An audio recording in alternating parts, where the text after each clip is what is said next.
말씀 갈라디아서 2장 11절에서 21절의 말씀입니다.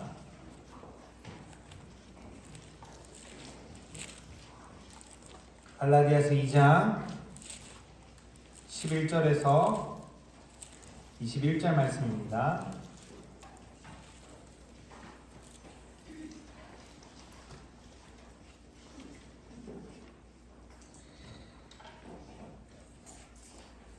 한 절씩 교독하도록 하겠습니다.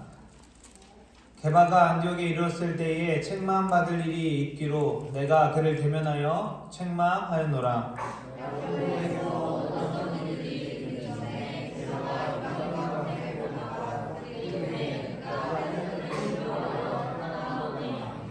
남은 유대인들도 그와 같이 외식함으로 바나바도 그들의 외식에 유혹되었습니다.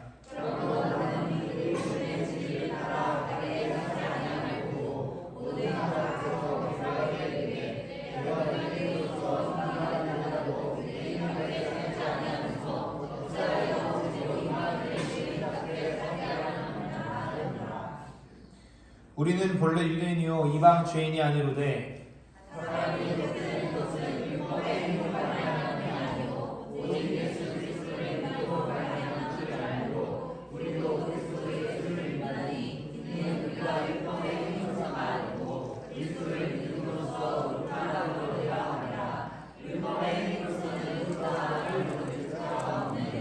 만일 우리가 그리스도 안에서 의롭게 되려 하다가 죄인으로 드러나면 그리스도께서 죄를 짓게 하는 자냐? 결코 그럴 수 없느니라.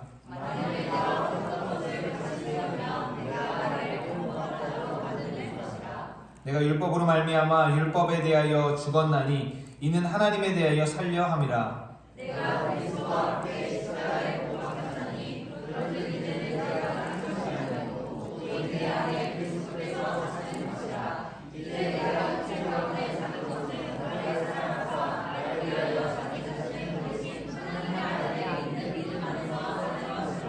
함께 읽겠습니다. 내가 하나님의 은혜를 패하지 아니하노니 만일 의롭게 되는 것이 율법으로 말미암으면 그리스도께서 때에 죽으셨느니라. 아멘. 오늘 읽은 본문 말씀으로 예수로 사는 삶이라는 제목으로 우리가 함께 말씀을 나누기를 원합니다.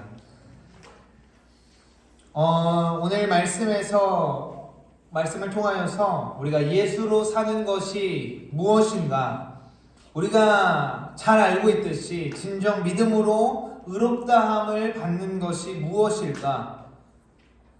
라는 것을 우리가 한번 살펴보기를 원합니다.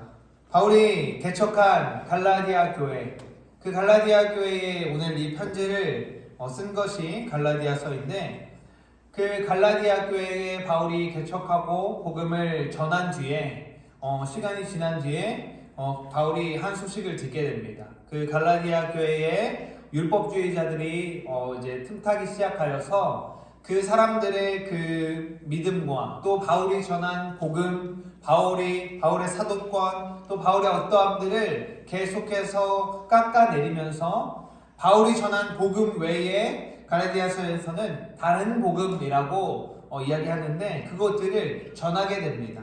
사실 이 다른 복음이라는 표현은 어찌 보면은 좀 잘못된 표현인데, 복음은 오직 진리이기 때문에 다른 복음은 없습니다. 사도 바울도 다른 복음은 없다라고 이야기를 하고 있죠. 그래서 바울이 자기가 개척했던 그 교회, 갈라디아 그 교인들에게 내가 전한 것 외에 다른 것은 없다라고 이야기를 하고, 또 갈라디아서의 전체의 그 복음에 대한 설명, 또 믿음으로 의롭게 되는 것을 다시 한번 설명하고, 또 자신의 사도권과 자신이 전한 복음이 성경적으로 얼마나 바른 것인지에 대해서 이야기하고 호소하고, 또 그들을 어떤 부분에서는 책망하는 것을 우리는 갈라디아서를 통하여서 볼 수가 있습니다. 바울이 개척했던 그 갈라디아 교회에 들어온 율법주의자들이 어떠한 일들을 하였느냐? 바울이 오직 예수 그리스도를 믿음으로 너희 이방 사람들도 구원을 받는다라고 전하고, 그들이 또 성령을 받고 또 거듭나서 그 예수님의 길로, 예수님을 믿는 자들로 따라가려고 할 때에 그들에게 틈탄 율법주의자들은 이런 이야기를 하게 됩니다. 어떻게 믿음으로만 의롭다함을 받을 수 있느냐? 너희들이 이방인들이 생각을 해봐라. 어떻게 예수 그리스도를 믿는다는 것 하나로 너희가 살 수가 있겠느냐?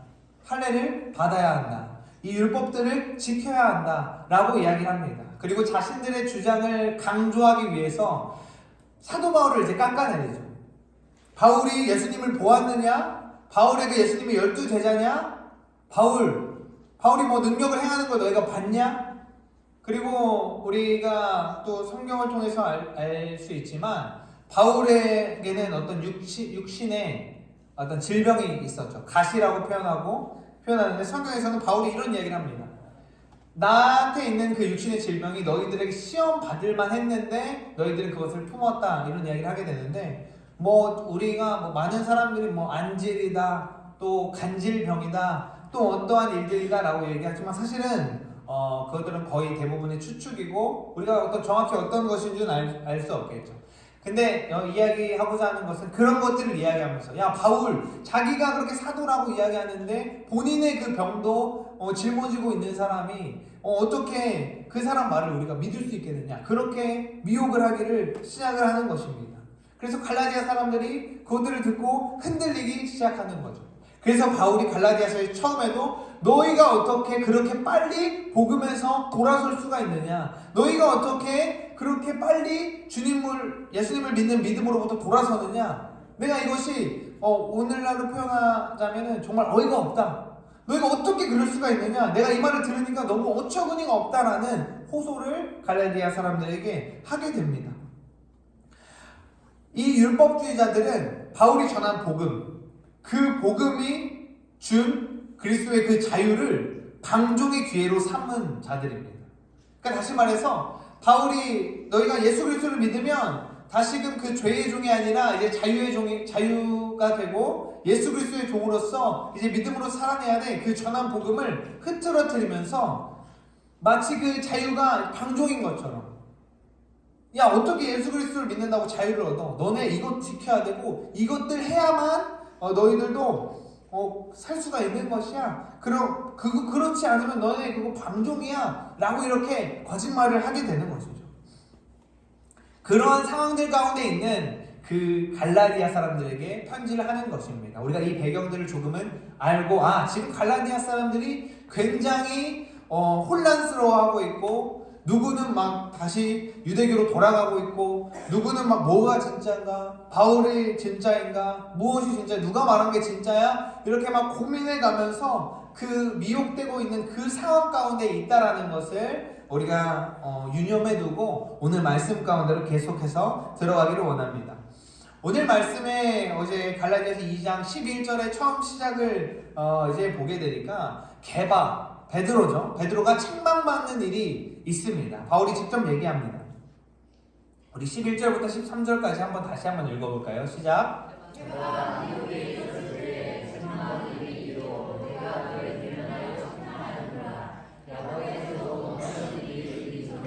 에바가 이방인과 함께 먹다가 그들이 오매 그가 할례자를 두려워하여 떠나 물러가매 남은 유대인들도 그와 같이 외식함으로 바나바도 그들의 외식에 유혹되었느니라.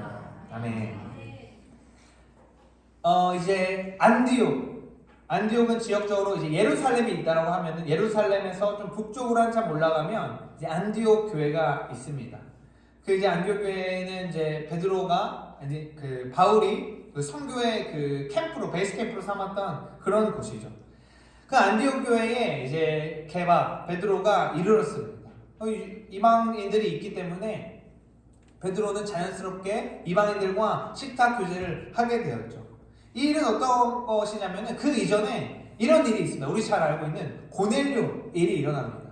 바울이 이제 베드로가 전도를 하던 중에 꿈에서 그 하나님께서 가증한 것들을 이제 보자기에 싸서 보여주시고 너가 먹으라 라고 하는 일들이 있고, 베드로가 내가 이걸 어떻게 먹습니까? 내가 죽는 한이 있어도 이런 부정한 것들 먹을 수 없습니다. 어길 수 없습니다. 라고 이게 꿈속에서 거절하는 일이 있고, 하나님께서 말씀하시죠. 결국에 내가 거룩하다고 말하였고 내가 괜찮다고 하는 것을 너가 왜 부정하다고 하느냐 하면서 그때 고넬료 이방 사람입니다. 이방 사람이 보낸 그 종들이 찾아와서 우리에게 예수 그리스도의 복음을 전해주십시오 하는 일이 일어나게 되고 바울은 이게 주님의 뜻이구나 하고 그때 베드로가 이방으로 그 복음을 전하러 갑니다. 그러면서 고넬료와 함께 당연히 이방 사람들과 식탁 교제를 하면서 이렇게 있었죠. 사도행전 10장에 보면은 베드로가 그곳에서 설교를 하자 성령이 그곳 가운데 임하고 그 이방 사람들이 회개하는 일이 일어납니다. 회개하고 거듭나는 일이 일어납니다.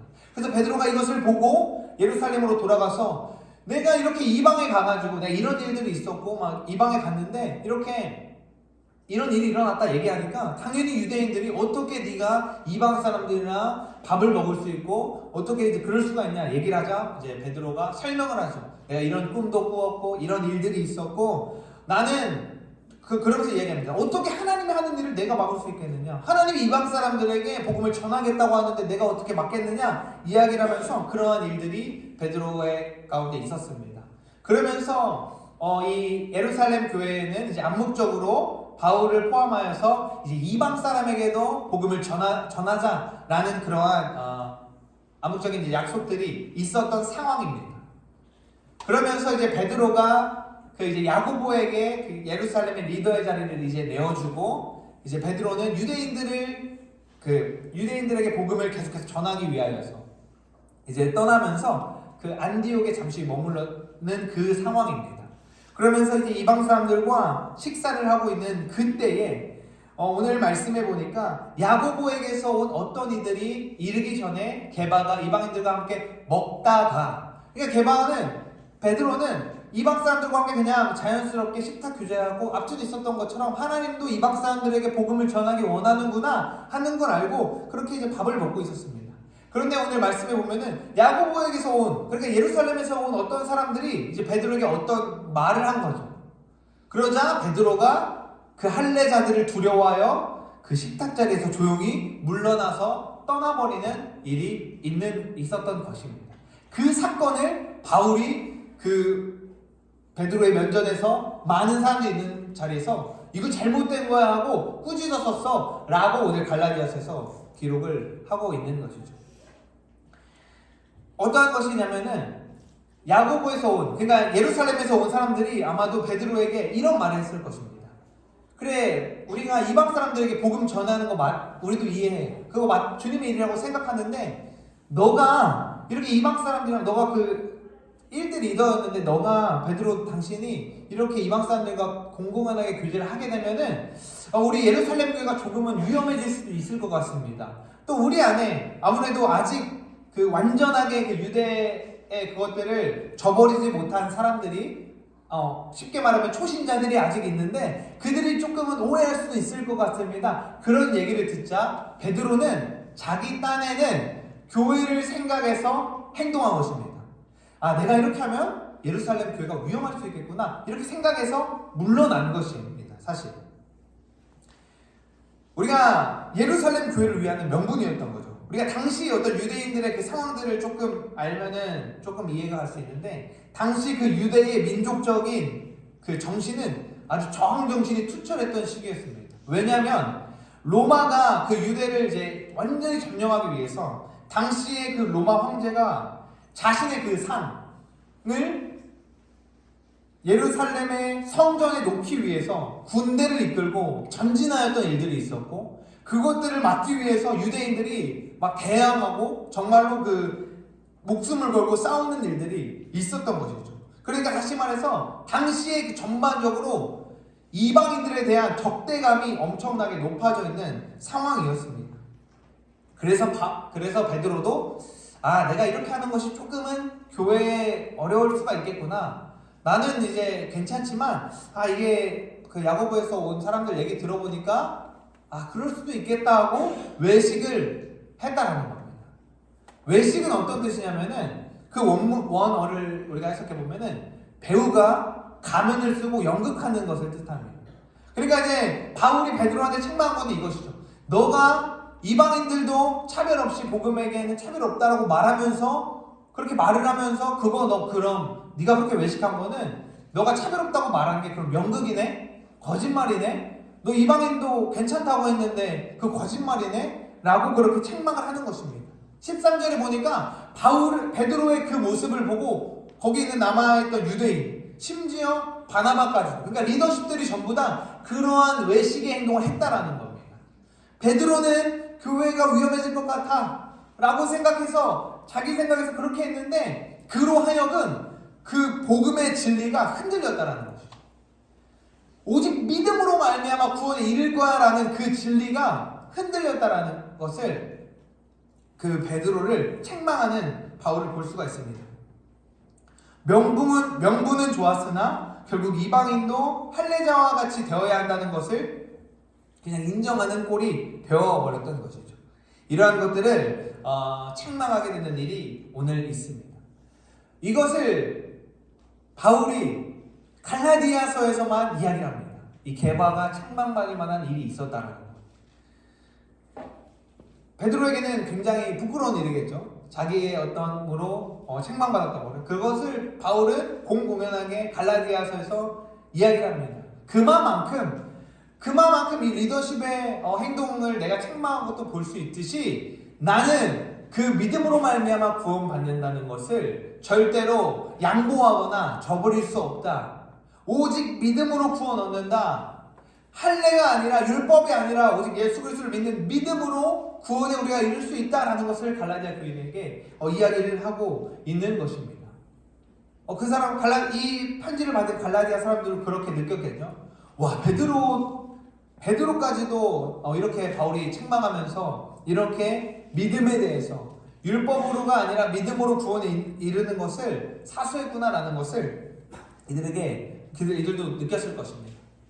그러면서 바울이 계속해서 16절부터 이제는 이신칭이 믿음으로 말미암아 의롭게 된다라는 것을 이야기를 하고 있습니다. 우리 16절, 17절 바울이 말한 이신칭이 한번 우리가 말씀 읽겠습니다. 시작. 사람이 의롭게 되는 것은 율법의 행위로 말미암음이 아니요 오직 예수 그리스도를 믿음으로 말미암는 줄 알므로 우리도 그리스도 예수를 믿나니 이는 우리가 율법의 행위로서가 아니고 그리스도를 믿음으로써 의롭다함을 얻으려 함이라. 율법의 행위로서는 의롭다함을 얻을 육체가 없느니라. 만일 우리가 그리스도 안에서 의롭게 되려 하다가 죄인으로 드러나면 그리스도께서 죄를 짓게 하는 자냐? 결코 그럴 수 없느니라. 아멘. 바울이 오직 믿음으로 말미암아 우리는 구원에 이른다. 오직 믿음으로 말미암아 우리는 의롭다함을 인정받아서 하나님의 자녀로 살 수 있다라고 이야기를 하고 있는 것입니다. 율법은 어떤 것이냐면은 하나님이 주신 율법은 성경에서 분명히 말씀하듯이 율법이 있기 전에는 죄가 아니었다라고 이야기를 합니다. 율법으로 말미암아 이제 죄가 죄되고 율법으로 말미암아서 우리는 내가 이것들을 가지고는 하나님께 갈 수 없구나 라는 것을 인정하게 하는, 성경에서는 그것을 초등교사라고 이야기를 하고 있는데, 우리가 우리 지금 나라의 이 문화에는 잘 없지만 유대에는 이제 종들이 초등교사의 역할을 합니다. 그러니까 다시 말해서 아이들이 어렸을 때 자라날 때는 기본적으로 지켜야 될 것, 기본적으로 잘못과 잘하는 것, 어른들에 대한 어떠한 행동들, 또 잘못된 습관들을 초등교사가 옆에서 종들이 그걸 가르치고 이런 걸 지켜야 되고 이런 걸 하면 안 된다는 것을 알려주게 됩니다. 율법이 이러한 역할이라는 거죠.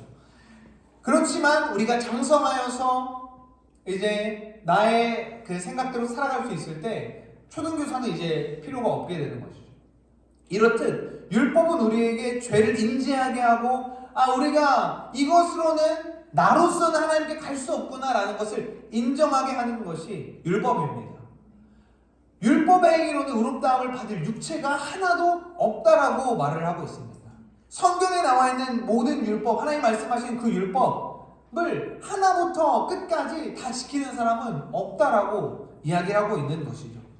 결국에서 하나님은 그것을 통해서 우리가 오늘날에 예수 그리스도를 바라보고 또 그 이스라엘 백성들도 다시금 내가 이것으로 안 되는구나라는 걸 깨닫고 그 메시아를 기다리게 하는 것이 메시아를 바라보게 하는 것이 율법의 역할이었다라는 것입니다.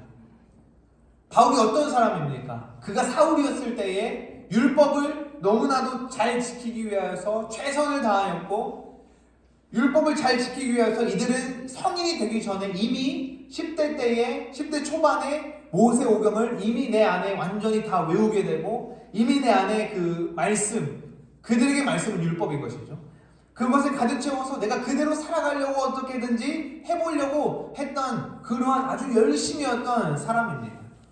그러한 바울이 오늘 계속해서 이렇게 이야기를 합니다. 18, 19절에 우리가 한번 살펴보기 원하는데 함께 읽겠습니다. 시작. 만일 내가 헐었던 것을 다시 세우면 내가 나를 범법한 자로 만드는 것이라. 내가 율법으로 말미암아 율법에 대하여 죽었나니 이는 하나님에 대하여 살려 함이라. 내가 그리스도와 함께 십자가에 못 박혔나니. 아멘. 바울은 율법으로 의롭게 되는 것이 아니라 믿음으로 의롭게 된다라는 것을 이야기하면서 내 스스로가 율법에 죽은 자다라고 이야기를 합니다.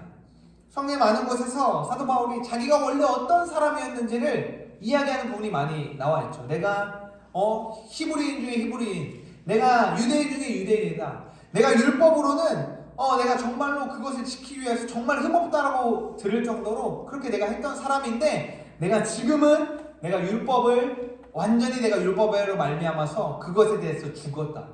나는 이제 정말로 오직 믿음으로 말미암아 산다라는 것을 한 번 더 이야기하고 있는 것입니다. 바울이 오늘 이야기하는 것처럼 내가 율법에 대해서 죽은 것은 하나님에 대해서 다시 살려고 했다라는 것을 이야기를 하고 있습니다. 오늘 이 10절 앞부분을 함께 읽은 것은 원래 히브리어 원문 성경에 보면은 헬라어 원문 성경에 보면은 20절에 내가 그리스도와 함께 십자가에 못 박혔나니 이 말씀이 19절에 이제 함께 있습니다. 네, 근데 이제 우리나라 성경은 이제 번역을 하는 과정에서 조금 우리나라 말의 부드러움을 위해 20절 상반 앞에 그 말을 이제 하게 된 거죠. 그러니까 다시 말해서 19절 자체가 내가 율법으로 말미암아 율법에 대하여 죽었는데 이것은 하나님에 대하여 살려함이야. 나 그리스도와 함께 십자가에 못 박힌 사람이야. 이미 난 죽었어 라고 이야기를 하고 있는 것이죠. 율법에 대해서 죽어야 하나님에 대해서 살 수 있어 라고 이야기를 하는 것입니다. 그러니까 갈라디아 교회 사람들아, 너희한테 말하는 그 할례자들과 유대인들이, 율법주의자들이 말하는 그 율법에 대해서 정말 죽어야 예수 그리스도만으로 살 수 있어. 그것들을 같이 품고 있는 게 아니라 그걸 쳐내고 그것들에 대해서 완전히 죽어야 정말 예수 그리스도로 다시 사는 거야 라고 이야기를 합니다. 진정으로 율법에 대해서 죽었을 때 그 이유 우리 잘 알고 있는 갈라디아서 2장 20절의 말씀의 그 고백이 터져 나오는 것입니다.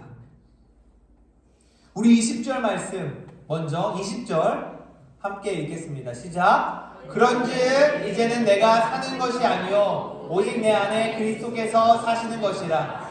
이제 내가 육체 가운데 사는 것은 나를 사랑하사 나를 위하여 자기 자신을 버리신 하나님의 아들을 믿는 믿음 안에 사는 것이라.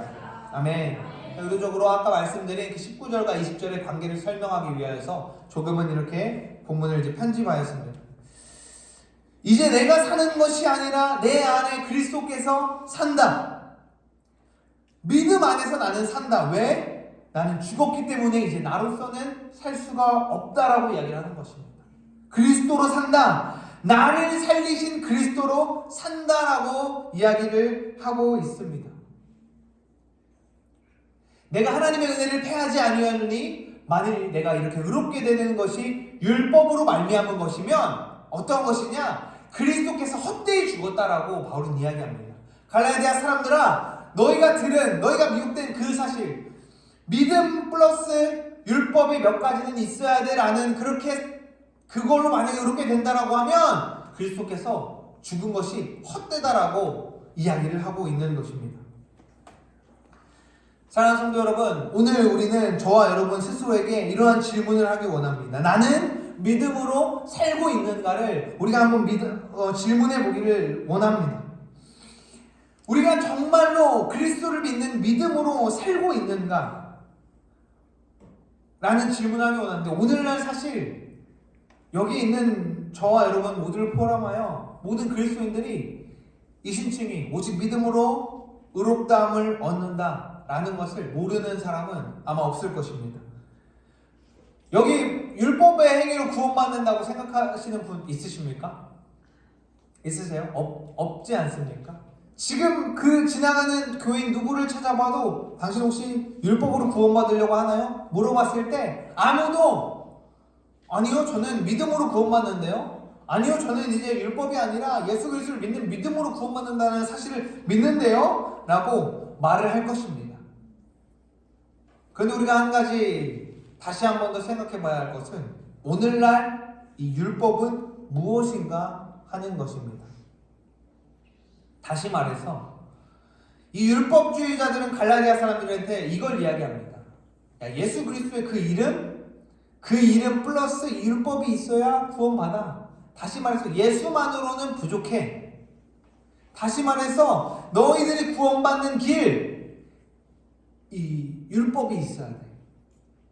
예수님 외에 나를 구원해 줄 것이 있다라는 거야. 그 사람들이 말하는 것은. 오늘날 우리가 예수님 외에 나를 구원해 줄 것이 있습니까? 없다라고 이야기를 우리가 말하지만 우리가 한번 돌아보길 원합니다. 지금 나의 이 상황에서 예수님 외에 무엇이 나를 구원해 줄 수 있을까? 지금 내가 처해 있는 이 상황에서 내가 뭐가 있으면 이게 구원을 받을 수 있을까? 라는 질문을 우리에게 하기를 원합니다. 저는 부끄럽게도 이러한 질문을 저에게 던졌을 때 돈이라고 생각이 들었습니다. 왜냐면 내가 생각했을 때 지금 내가 어느 정도의 금액이 있으면 지금 내가 걱정하는 이거 해결할 수 있겠다 라고 그런 생각이 들었던 것이 솔직한 저의 심정입니다. 이것이 오늘날의 율법입니다. 예수님 외에 나의 문제를 해결해 줄 수 있는 것, 예수님 외에 나를 이 상황에서 구원해 줄 수 있는 것이 오늘날의 율법입니다. 돈, 건강, 세상이 주는 평안함, 또 취업을 준비하는 자들은 취업, 또 학업에 있는 사람들은 학업, 그것이 이 상황을 해결해 줄 것이기 때문에 그것이 그 율법이 되어져 버려 있는 것이죠. 예수님의 자리에 다른 것이 있다면 그것은 우상숭배인 것입니다. 사사기는 계속해서 이것을 이야기합니다. 그때 왕이 없었으므로 사사시대에는 무엇을 얘기하냐? 그때에 하나님이 왕이어야 되는 그 자리에 사람들이 왕으로 서 있으려고 했던 것입니다. 그것을 사사기는 계속해서 이야기합니다. 그러면서 그때에 왕이 없었으므로 사람들이 제 소견대로 행하였더라. 자기가 왕이 돼서 자기의 상황들을 헤쳐나가고 있었던 것이죠. 하나님의 자리에 있는 그것이 우상인 것이고 율법인 것입니다.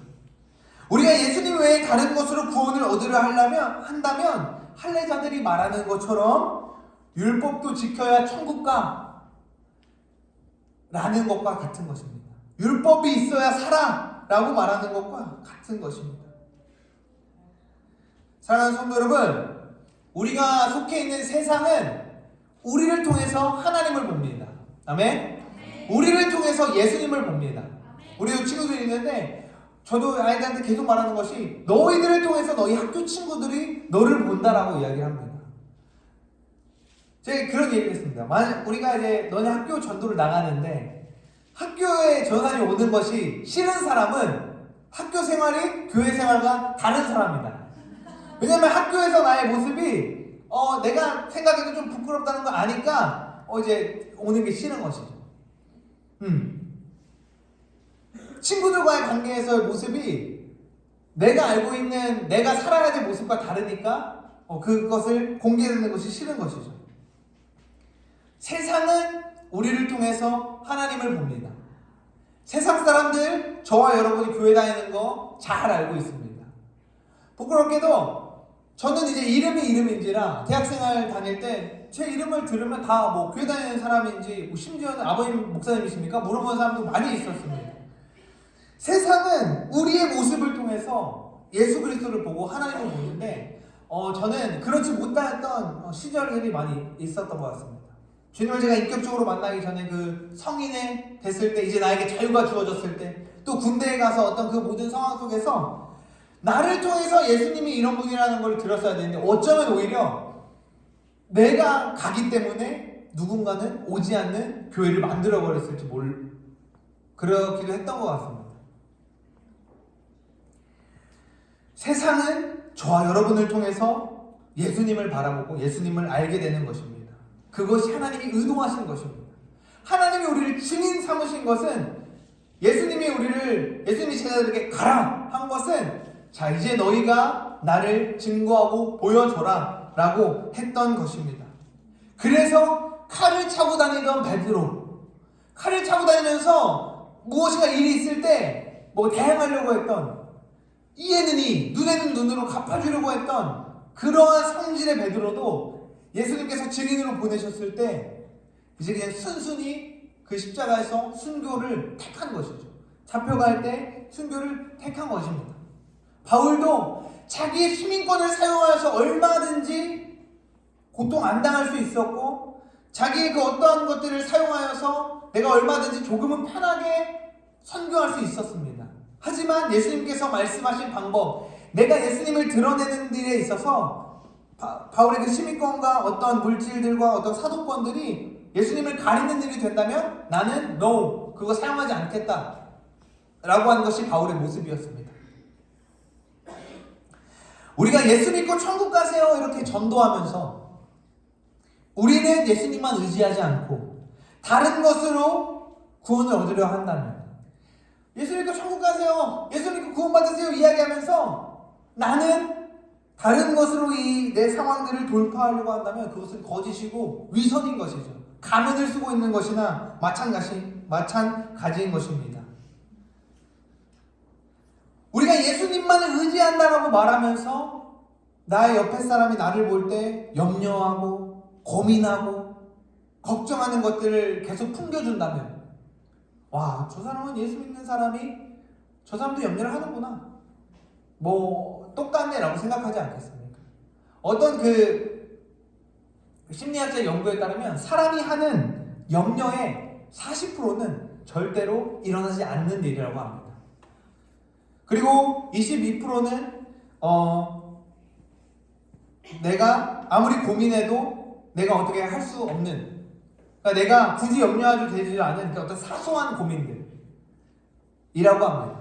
그리고 사람들이 하는 염려의 4%는 내가 아무리 발버둥 쳐도 해결할 수 없는 일, 그리고 나머지 3%는 내가 그 염려를 통해서 뭐 해결할 수 있는 일. 다시 말해서 내가 염려하고 고민해서 해결할 수 있는 것은 내가 100가지 염려하는 것 중에 4가지밖에 없다라는 것입니다. 우리 예수 그리스도를 믿는 우리가 세상에 살아가면서 그냥 근심 걱정을 가득 짊어지고 살아간다라고 하면은 사람들은 우리를 통해서 예수님을 바라봐야 되는데 우리를 통해서 우리의 염려를 보게 되는 것입니다. 성경은 이야기합니다. 내일 일을 염려하지 마라 라고 말씀하십니다. 너희는 하나님 나라와 그의 의를 구하라. 그리하면 너희가 염려하는 그 모든 것 주님께서 더하여 주신다라고 이야기를 하고 있습니다. 우리는 오직 예수 그리스도만을 믿음으로 구원받은 자들이고 우리는 예수 그리스도만을 믿는 자들인 것입니다. 그리고 세상 사람들에게 그것을 전하는 자들입니다. 예수 믿으세요. 예수 믿어야 구원받아요. 당신들이 걱정하는 것으로는, 당신들이 쥐고 있는 것으로는 살 수가 없습니다. 예수님만이 우리의 구원자이십니다 라는 것을 전하는 것이 우리의 역할인 것입니다. 나는 믿음으로 살고 있는가? 우리 갈라디아서 6장 8절의 말씀 한번 읽겠습니다. 시작. 자신의 육체를 위하여 심는 자는 성령을 위하여 심는 자는 성령으로부터. 아멘. 내가 살아가면서 내 삶 가운데에 심는 것, 내가 행하는 것들이 나의 육체를 위하여서, 나의 어떠한 내가 사는 것을 위하여서 심는다라면 오늘 말씀은 분명하게 말하고 있는 것이 썩어질 것을 거둔다라고 이야기를 하고 있습니다. 그렇지만 내가 하루하루 살아가고 또 내가 하루하루 나의 그 삶을 내어드리는 것이 성령을 위하여서 심는 것이라고 한다면 성령으로부터 영생을 거둔다라는 것입니다. 우리 변하지 않는 진리가 있죠. 콩 심은 데 콩 나고 팥 심은 데 팥 난다. 우리가 심는 그대로 우리는 거두는 것입니다. 우리 여기에는 이제 거의 이제 많은 분들이 이제 기성의 세대, 부모님들 또 그렇게 이제 세대들이 있는데, 우리가 심은 그것이 지금 나의 자녀의 모습인 것입니다. 우리 학생들도 내가 심은 그 학업의 양이 내 성적을 말을 해주고 있는 거지. 내가 심은 거 그대로 거두는 것입니다. 왜 나의 지금 내 자녀가 왜 교회를 떠났을까? 왜 주님의 품을 떠났을까? 안타깝지만 왜 PK들, 목사님 자녀들, 선교사님 자녀들이 왜 교회를 떠날까? 그대로 안타깝지만 심지 못한 것이에요. 저도 뭐 지금은 없지만은 저의 이제 자녀, 만약에 이제 생겼을 자녀에게 내가 이렇게 전하는 대로 내가 삶에서 심지 못하고 살지 못하면 내 자녀에게서 썩을 것이 나는 것입니다. 지금으로부터라도 우리가 성령의 것을 심기를 축복합니다. 아멘. 내가 내 자녀를 위하여서 그 아이가 뭔가 건강하고 문제가 해결되는 것 필요합니다.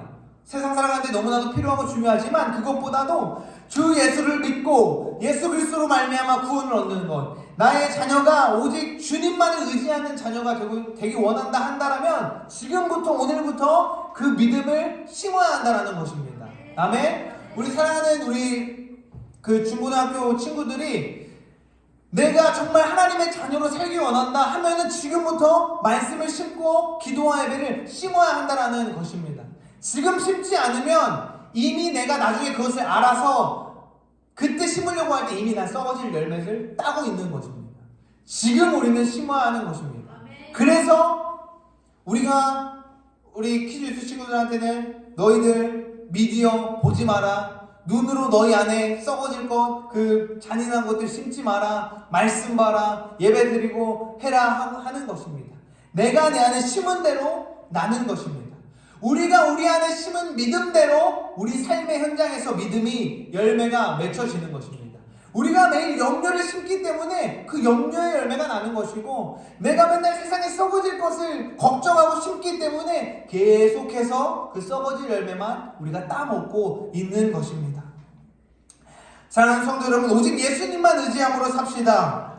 아멘. 오직 하나님만을 의지함으로 우리가 살아가기 원합니다. 나의 필요를 내려놓고 내가 눈으로 보기에 나를 지금 구원해 줄 수 있는 것을 내려놓고 우리가 예수님만을 의지하기를 원합니다. 예수님만을 따라가기를 원합니다. 내가 가진 것을 내려놔야 우리가 주님 손을 잡을 수 있는 것입니다. 이것이 고난입니다. 우리가 이 땅에서 아직 공중권세를 잡은 자들이 자신이 주인인 것처럼 행세하는 이 땅에서 우리가 육신을 입고 살아갈 때에 우리가 예수님을 손잡고 따라가는 것, 이 땅에서 중요하다고 생각하는 걸 내가 놔야 되기 때문에 그것이 고난인 것입니다. 내가 예수 믿는다고 우리가 지금 뭐 핍박받고 그 초대교회 사람들처럼 목을 쳐짐을 당하고 그런 것은 아니지만, 우리는 가끔가다 세상에서 예수 믿는 이유는 아니지만 내가 예수 믿기 때문에 부당한 대우를 당할 때 내 권리를 포기해야 되고 나의 필요를 포기해야 될 때가 있습니다. 사랑하는 성도 여러분, 우리는 내 필요가 아닌 주님의 필요를 따라가야 합니다. 우리 한번 같이 선포해 볼까요? 시작! 내 필요가 아닌 주님의 필요를 따라가자. 아멘. 이것이 고난의 길인 것입니다. 제가 오전에도 말씀드렸듯이 우리가 고난 주간에 주님의 고난에 동참한다는 것, 예수님 손 잡고 가는 것입니다. 우리가 주님의 고난에 동참한다는 것, 말씀대로 사는 것입니다. 하도 우리가 말씀대로 살아가지 못하니까 우리가 고난 주간을 지키면서 다시금 우리가 말씀으로 돌아가서 예수의 길을 따라가자 하는 것입니다. 그리고 계속해서 그러한 말씀을 우리가 우리 안에 새기는 것입니다. 우리가 이 고난주간에, 내일부터 시작하는 이 고난주간에 예수님의 길을 따라가는 것, 올바르게 그 주님의 고난을 깊이 묵상하는 길은 내가 이 세상의 필요가 아니라 주님이 필요하신 것을 따라가고, 내가 세상이 아니라 주님을 선택하는 삶을 살아가는 것입니다. 내가 살아가는 그 모든 삶 속에 세상의 방법이 아니라 예수님의 방법을 사용하는 것이 바로 고난의 길을 걸어가는 것입니다.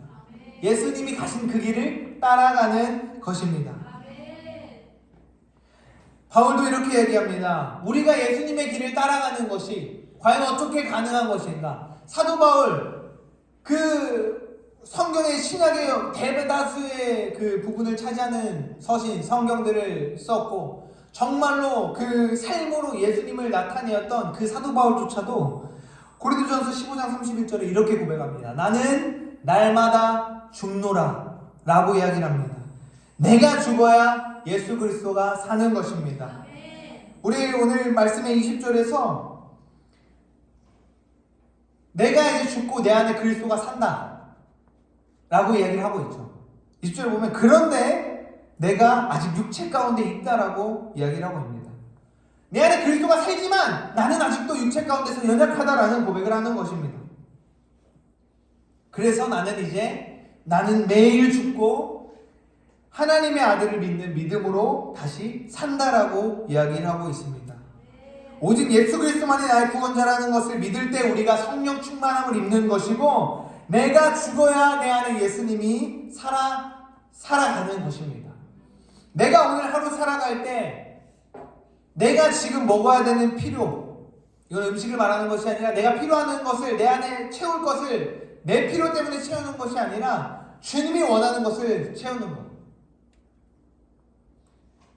내가 내 시간을 때우기 위해서 핸드폰 들여다보고 있는 것이 아니라 주님이 지금 나에게 주어진 이 24시간 중에 일부의 이 시간을 어떻게 주님을 위해 살 것인가 고민할 때에 그 주님의 음성을 따라서 그 시간을 보내는 것. 내가 무엇을 봐야 할까? 무엇을 들어야 할까? 무엇을 먹어야 할까? 어떻게 말해야 할까? 라는 것을 계속해서 주님 의지하고 내가 죽는다는 것은 나의 의지가 없는다라는 것이죠. 그렇게 살아갈 때 우리는 주님 안에서 다시 사는 것입니다. 아멘. 내 안에 성령 충만함을 계속해서 선포하고 내 안에 계속해서 성령으로 가득 차야 이제 그냥 성령으로 너무 가득 차서 빈틈이 없어야 내 자아가 설 공간이 없어지는 것입니다. 우리 그렇게 살기를 예수 그리스도 이름으로 축원합니다. 사랑하는 성도 여러분, 우리 믿음으로 삽시다. 예수 그리스도를 믿는 믿음으로 살아가기를 원합니다. 우리가 세상에 썩어질 것을 의지하면서 내가 믿음으로 산다라고 말하면서 위선 떨지 말고 우리가 예수 그리스도만을 의지하기를 소망합니다.